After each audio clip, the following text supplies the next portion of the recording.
Tomen sus lugares, hermanos. Damos gracias a Dios por la vida de nuestros hermanos que están aquí en la casa de Dios, que han ya puesto en su corazón estarnos acompañando aquí en los miércoles, ¿verdad? Esperamos poco a poco. Habíamos dicho que estuviéramos 10, más o menos ya vamos, ¿verdad? Y por lo menos 10 aquí en la casa del Señor. Y ya vamos a empezar a abrir un poco más las puertas los miércoles también, aunque ya también se vienen las lluvias, ¿verdad? Pero bueno, que Dios nos permita que nos siga dando esta herramienta que es la tecnología, y que a través de ella también podemos alcanzar y llegar a algunos de nuestros hermanos.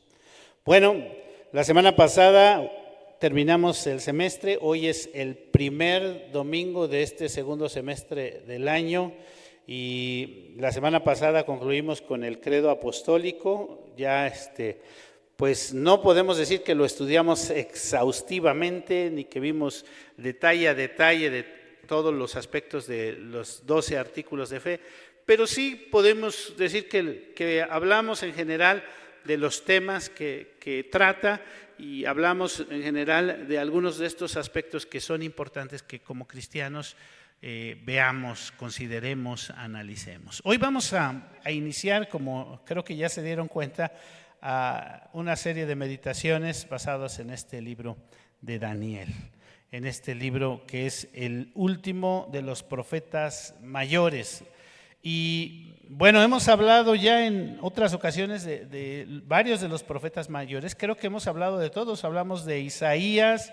¿Se acuerdan que dijimos que Isaías es conocido como el evangelista del Antiguo Testamento, ¿no? Isaías le toca vivir el siglo VIII antes de Cristo y vivir la última etapa, podríamos así decirlo, de los reyes de Jerusalén, de Judá, ¿no? de Israel. Y hablamos también de Jeremías, ese profeta que Dios llama estando él recordemos, a Jeremías le toca vivir desde Josías, que es el último rey, podríamos decir bueno, el último rey bueno, hasta el tiempo del exilio. Él le toca vivir la toma de Jerusalén. Él estaba ahí en ese momento, recordemos, en una cisterna, y lo tenían preso, y varias situaciones que él describe a detalle, ¿verdad? Hablamos también, bueno, él escribe también el libro de las Lamentaciones, porque al ver todo ese desastre y toda la situación que le toca vivir al pueblo de Israel al ser llevado al exilio y la masacre, podríamos decir, el ser testigo presencial de muchas situaciones difíciles que vive el pueblo de Israel, él escribe ese libro de poemas que es el libro de las Lamentaciones, ¿verdad? También hablamos de Ezequiel, o hemos hablado de Ezequiel, que Dios llama ya en el exilio. ¿Se acuerdan que los llama junto al río Quebar, y que él describe la visión de la presencia de Dios? Y una de las cosas que llama mucho la atención que describe Ezequiel es cómo se aleja la gloria de Dios del templo, ¿verdad? Cómo se va la gloria de Dios del templo, y la promesa de que Dios ha de volver, la promesa de que Dios ha de levantar, ¿se acuerdan de los huesos secos? Va a dar nueva vida. El libro de Daniel es bastante interesante porque en nuestra Biblia nosotros la tenemos ubicada dentro de los profetas mayores, pero meditando y estudiando un poquito sobre esto, veíamos que en la Biblia hebrea el libro de Daniel se encuentra dentro de los Ketubim, es decir, dentro de los escritos, es decir, libros como los Salmos, los Proverbios, Eclesiastés. Ahí se encuentra el libro de Daniel, y lo que han dicho varios comentaristas, la idea que tienen algunos de por qué la Biblia hebrea tiene el libro de Daniel dentro de los Ketubim, es tal vez no solo por su estilo en la segunda parte, sino porque la profecía de Daniel va más encaminada a los últimos tiempos. La profecía de Daniel es una profecía apocalíptica. Es una profecía que en un sentido sí va dirigida al pueblo de Israel, al pueblo de Dios, pero va apuntando más hacia los últimos tiempos. Entonces, aún para los judíos, el libro de Daniel está catalogado como un libro profético, sí, pero apocalíptico. Entonces, él usa mucho las alegorías, las metáforas, porque es testigo de varias visiones. Quizá por esto es que los hebreos tienen el libro de Daniel catalogado dentro de esta sección.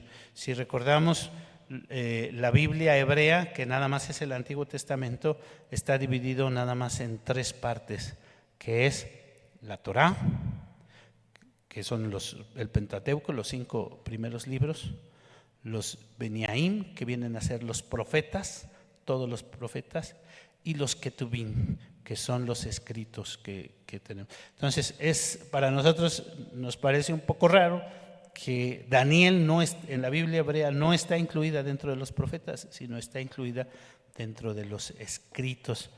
Pero, repito, la razón que dan algunos comentaristas es precisamente porque la profecía de Daniel es principalmente apocalíptica. ¿Es un libro controversial? Sí, porque muchos ahí han partido, si a la hora que veamos un poquito la segunda parte del libro, han partido para poner fechas de cuándo va a regresar el Señor Jesús, o de cuándo va a ser los últimos tiempos, o cómo van a suceder las cosas. Daniel es muy puntual en dar algunos aspectos así, y llama la atención también, y creo que es algo que debemos de considerar cuando estamos meditando sobre este libro. Y estaba reflexionando sobre el propósito de Apocalipsis. El propósito de Apocalipsis en su momento es dar confianza a la iglesia en un momento que está viviendo persecución, en un momento que está siendo asediada, que está siendo perseguida de una y de otra manera, y entonces Dios le quiere mostrar a su iglesia que Él es el que tiene el control. Y en el caso de Daniel podemos entender que el propósito es el mismo. El pueblo de Israel ha sido llevado cautivo, el pueblo de Israel está en el exilio, el pueblo de Israel está viviendo una realidad diferente a la que estaba acostumbrada. Ahora tiene que convivir y todos los días estar con personas no creyentes en Dios. Todo el tiempo tiene que estar tratando con estas personas y tiene que ser luz y ejemplo en medio de esta situación. Y lo que vemos en el libro de Daniel, si es algo que nos debe de llamar la atención, es que cómo Dios es soberano sobre todas las cosas. Un tema principal, podríamos decir que el libro de Daniel es la soberanía de Dios. Daniel habla acerca de los grandes periodos, de los diferentes imperios en la historia. Nosotros a veces pensamos que si el imperio persa, que si el imperio romano, que si varias épocas de la historia, a veces nos clasifican todo esto, si nosotros podemos entender un poco estos periodos. Daniel es muy puntual en hablar sobre todo esto, y Daniel describe a detalle muchos aspectos que todavía no se vivían y que él a través de las visiones y de lo que Dios le muestra, le da un panorama general de la historia. Entonces, ¿cuál es el mensaje de Daniel? Dios es soberano, Dios tiene el control de la historia, Dios es el que gobierna no solo sobre el pueblo de Dios, sino sobre todas las naciones. ¿Cuál es el mensaje de Daniel para su pueblo? Que tengamos confianza, que tengamos paz y tranquilidad, sabiendo que a pesar de que podemos estar atravesando por situaciones muy difíciles, muy adversas, en un ambiente no propicio, nosotros hoy día para el evangelio podríamos pensarlo, Dios es el que tiene el control y nada escapa de lo que Él ha hecho. Daniel, estamos acostumbrados a ver o meditar en algunas de las historias de Daniel, ¿verdad? Pero Daniel, si lo analizamos y lo estudiamos un poquito más, nos vamos a dar cuenta de que tiene mucho, mucho más que decirnos. No hay muchas cosas que a lo mejor, bueno, vemos este pasaje y bueno, creo que el texto, a lo mejor que ustedes ya vieron, que es el que tomamos como referencia para nuestro tema. ¿Sí vieron cuál es el tema del día de hoy en sus boletines? ¿No lo consideraron? Bueno, propósito de corazón, propósito de corazón. Y un texto que generalmente se toma como referencia de este capítulo 1 es el versículo 8. Casi todos inmediatamente leen este capítulo y este versículo 8 es referencia. ¿Qué dice el versículo 8? Daniel propuso en su corazón no contaminarse con la porción de la comida del rey, ni con el vino que él bebía. Pidió, por tanto, al jefe de los eunucos que no le obligase a contaminarse. Y bueno, hay cosas que llaman la atención. No sé qué edad tendría Daniel. No sabemos. Realmente la Biblia no nos dice exactamente qué edad tendría. Lo que sí dice es que era joven, ¿verdad? Que era probablemente un adolescente. Yo veo porque lo que estaba buscando cuando hablamos sobre la soberanía de Dios en este libro, y vemos a personas como Nabucodonosor y cómo Dios usa a esas personas que en su momento fueron los hombres que impulsaron toda una época o todo un imperio o toda una multitud de no solo de gente, sino de pueblos que le servían y que le seguían. Cuando entendemos todo esto, como la Biblia aquí nos presenta a este hombre Nabucodonosor, que hoy lo veríamos tal vez como el presidente de algunas de las potencias del mundo, Dios lo usa. Y lo que vemos es como Dios es el que tiene el control aún sobre esas personas. Y cuando Él viene, nos narra en los primeros versículos que Él tomó Jerusalén, la sitió, y dice el versículo 2, o sea, si tenemos duda de esto, de cómo es Dios el que está obrando, dice, y el Señor entregó en sus manos a Joacim, rey de Judá. ¿A quién? A Nabucodonosor, ¿verdad? Dice el versículo 1. Vino Nabucodonosor, rey de Babilonia, Jerusalén, la sitió y el Señor le entregó. Dios estuvo usando a personajes como este, y lo vamos a ver varios reyes que Daniel estuvo cerca de ellos, que eran la máxima autoridad en su momento. Sin embargo, instrumentos de Dios, instrumentos que Dios usó para él. Pues, ¿qué edad tendría Daniel? Llama mucho la atención esto. ¿Qué edad tendría Daniel? Probablemente, repito, un adolescente. Porque, insisto aquí, Dios usando a Nabucodonosor le da una forma, una estrategia.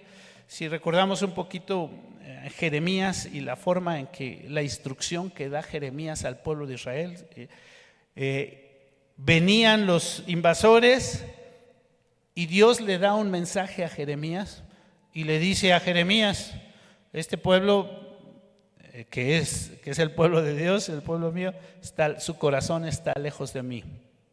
Creen mucho o piensan mucho que yo no los voy a castigar, ¿verdad? ¿Se acuerdan?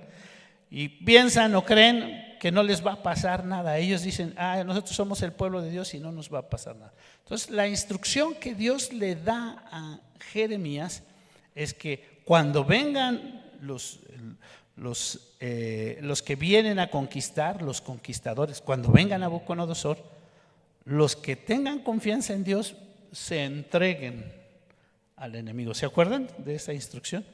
Los que no tengan confianza en Dios, los que digan nosotros no nos va a pasar nada porque somos el pueblo de Dios, ellos van a sufrir la masacre y van a ser arrasados por ese pueblo, lo que nos narra aquí los primeros versículos, ¿no?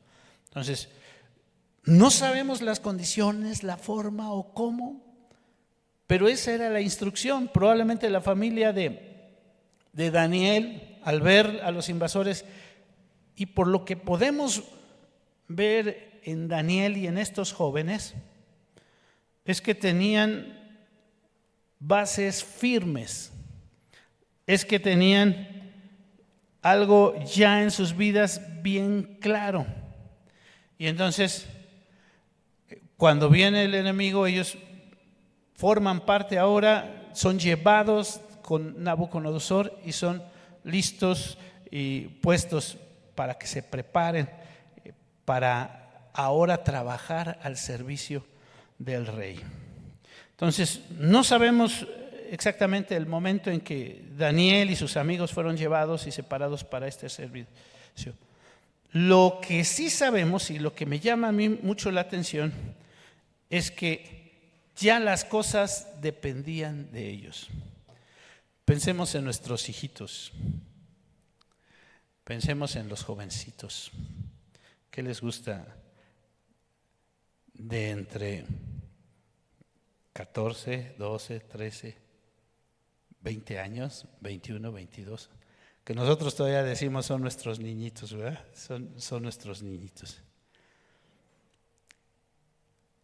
Separados de un momento a otro de todo, dejados al servicio del rey, pero con principios y con una norma ya establecida. Algunos podrían pensar que pues les pusieron todo en bandeja de plata, ¿verdad? Les iban a dar alimento, educación, un futuro, una posición junto al rey, todo. O sea, algunos podrían pensar les pusieron todo en bandeja de plata. Pero ¿saben qué? Muchos de nuestros jóvenes hoy podríamos decir que están en esa posición, que tienen todo en bandeja de plata. Tienen un hogar, tienen educación, tienen alimentos seguro en la casa, tienen todo en bandeja de plata. ¿Cuál es muchas veces la diferencia? La actitud que los jóvenes toman ante esa situación. Porque hay jóvenes a los que los papás les ofrecen todo para que salgan adelante. A pesar de eso, como dicen algunos papás, son cabezas duras, ¿verdad? Tienen todo para que salgan adelante y no pueden salir adelante. Tienen un techo, tienen vestido, tienen comida, tienen el apoyo económico de los padres para que vayan a la escuela y muchos, a pesar de eso, no salen adelante. Y en este sentido podríamos ver a Daniel y a sus amigos tal vez en esa posición con todo para salir adelante. Lo que iba a ser determinante y lo que fue determinante en su momento fue las decisiones, la capacidad que ellos tenían para tomar las decisiones adecuadas. Siendo tan jóvenes, poder tomar las decisiones adecuadas. Porque ante esa posición es muy fácil tomar decisiones no adecuadas. Y eso me llama la atención, porque si equiparamos, o sea, si comparamos ese tipo de situaciones, lo que marca muchas veces la diferencia es eso, la capacidad que puedan tener los jóvenes de decidir, de tomar y de pensar en qué es lo correcto. ¿Qué era lo que determinaba que Daniel, Ananías, Misael y Azarías tomaran las decisiones adecuadas? Podríamos pensar que lo que fue determinante en sus vidas fue el temor de Dios. El que ellos, ante todo, su prioridad, su mayor valor en la vida, su objetivo principal era agradar a Dios y tener temor de Dios. Yo siempre sí he pensado que es bueno que nosotros visualicemos en dejar a nuestros hijos una educación, que visualicemos que nuestros hijos tengan lo mejor en cuanto a vestido, alimento, o cosas, incluso diversión. Pero lo mejor que podemos dejar a nuestros hijos y a nuestros jóvenes es que tengan el temor de Dios. Es que en los momentos en que nosotros ya no estemos, porque quiero decirles algo que a lo mejor lo he repetido varias cosas, nosotros no les vamos a durar toda la vida y un día ellos van a estar solitos y un día ellos tienen que tomar sus decisiones y un día ellos se van a tener que enfrentar a las situaciones de las cosas que vean por delante y un día ellos van a decidir. Y lo que va a marcar la diferencia es si ellos tienen el temor de Dios o no tienen el temor de Dios. Una de las cosas que también a mí me llaman la atención, a mí me preocupa y quiero ocuparme de una forma muy especial en el trabajo con los jóvenes. Y algo que he aprendido a través del tiempo es que es muy fácil organizarle a los jóvenes algunas actividades. Es decir, vamos a hacer una convivencia, vamos a hacer pues una actividad para que se conozcan, para que se relacionen, un paseo, algo que les atraiga, que tengan de alguna forma, comiencen a socializar y que pues aprendan ellos a tratarse un poquito más. Y esa parte, repito, en un sentido es fácil. El punto es hacer que ellos mismos lo hagan. Que ellos mismos tomen las iniciativas. Que ellos mismos sean los líderes que se levanten. Que ellos mismos tengan la visión y el proyecto. Que ellos puedan hacerlos aunque no estemos nosotros. Y algo que estamos orando es que Dios levante jóvenes líderes, jóvenes con la visión, que no estén esperando que si está el pastor sí hacen las cosas o que si están los ancianos, sino que ellos tengan ese temor de Dios, tengan ese deseo de servir al Señor y que realmente tengan propósito de corazón. Que sea Dios quien toque sus corazones y que ellos con todo su corazón busquen agradar y servir al Señor. Algo que me duele reconocer y que me duele expresar a veces es que también tenemos ninis espirituales. ¿Ustedes creen que tenemos ninis espirituales? ¿Sí o no? Algunos dicen que no, algunos dicen que sí. ¿Qué son los ninis? Bueno, ya todo ese término ya creo que es muy, muy conocido, ¿verdad?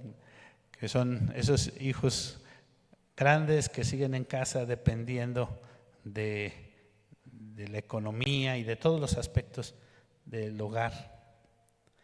Y que ellos por ellos solos no pueden salir adelante, ¿no? Requieren todo el tiempo, dependen todo el tiempo. Y tenemos que decir y reconocer que tenemos todavía ninis espirituales que están esperando a ver cuándo en la iglesia tienen una actividad para los jóvenes. O sea que ellos son capaces, tienen la habilidad, pueden desarrollar las actividades, pero están esperando a ver cuándo van a hacer una actividad para los jóvenes para que ahora sí me atraiga y sí me integre. Y sí. No tienen la iniciativa. Daniel propuso en su corazón, y lo que estamos hablando es que realmente esperamos y oramos porque Dios levante líderes espirituales entre los jóvenes, entre los varones. Una palabra que me llama también mucho la atención en este pasaje, en este capítulo y a lo largo del libro, que es la actitud de Daniel en reconocer la gracia de Dios. El versículo 9 dice: y puso Dios a Daniel en gracia y en buena voluntad con el jefe de los eunucos. Esa expresión suena así sencilla, pero si reconocemos que es Daniel el que estaba escribiendo este libro, y si reconocemos la forma en que él lo está expresando, lo que él está diciendo es que no es porque yo era muy bueno, no es porque nosotros éramos muy agraciados, no es porque nosotros éramos unas personas muy capaces, sino que Dios fue el que puso de su gracia en nuestras vidas. A lo largo del libro, por ejemplo, cuando Daniel se acerca a Nabucodonosor, él varias veces repite: no es que yo sea muy capaz, sino es Dios el que me da la sabiduría para que yo te pueda contestar. Y eso, a pesar de eso, pues los reyes siempre terminan poniendo a Daniel en un lugar muy especial. Pero Daniel, su actitud siempre es: no soy yo, sino es Dios el que me da de su gracia. Es decir, me da un regalo aunque no me lo merezco, pero me permite hacer las cosas para alabarle y para servirle. Entonces, esas dos frases de proponer en el corazón, yo sé que es Dios el que pone, lo hemos visto también, el que da el querer y el hacer por su buena voluntad. Pero también es cierto que es Dios el que nos pide cuentas por lo que hacemos o por lo que dejamos de hacer. Entonces no podemos decir simplemente: es que Dios no me puso en mí el querer, no me puso en mí el estar dispuesto, sino reconocer que es Dios el que está actuando y el que está obrando. Daniel reconoce todo tiempo que si tiene algo, que si sabe algo, que si puede hacer algo, es solamente por la gracia de Dios. ¿Cuántos de nuestros jóvenes y cuántos de nosotros mismos podemos reconocer todo eso? ¿Cuántos de nuestros jóvenes y cuántos de nosotros mismos podemos reconocer todo eso y estar dispuestos a de todo corazón consagrarnos y servir al Señor? Entonces vamos a estar meditando sobre Daniel. Apenas vamos a empezar a ver algunas de las historias. El libro de Daniel está dividido en dos partes. Los primeros 6 capítulos son las historias que conocemos. ¿Cuáles conocemos? A ver, el horno de fuego, el foso de los leones, la mano que escribe en la pared, la visión o el sueño de Nabucodonosor, ¿verdad? El reconocimiento de Nabucodonosor de que es Dios. Todas estas son la primera parte del libro, los primeros 6 capítulos. La segunda parte, del capítulo 7 al capítulo 12, son las visiones de Daniel sobre los últimos tiempos. Y es bastante interesante que veamos algunas cosas de las que expresa Daniel en relación con el Apocalipsis, y que veamos lo que Dios quiere decirnos hoy a nosotros en cuanto a estos tiempos que estamos viviendo y lo que Dios quiere para nosotros. Hoy, de una forma muy breve, nos quedamos con este mensaje. ¿Qué es lo que Dios está pidiendo de mí? ¿Qué es lo que yo debo proponer en mi corazón? ¿Qué es lo que me toca a mí hacer?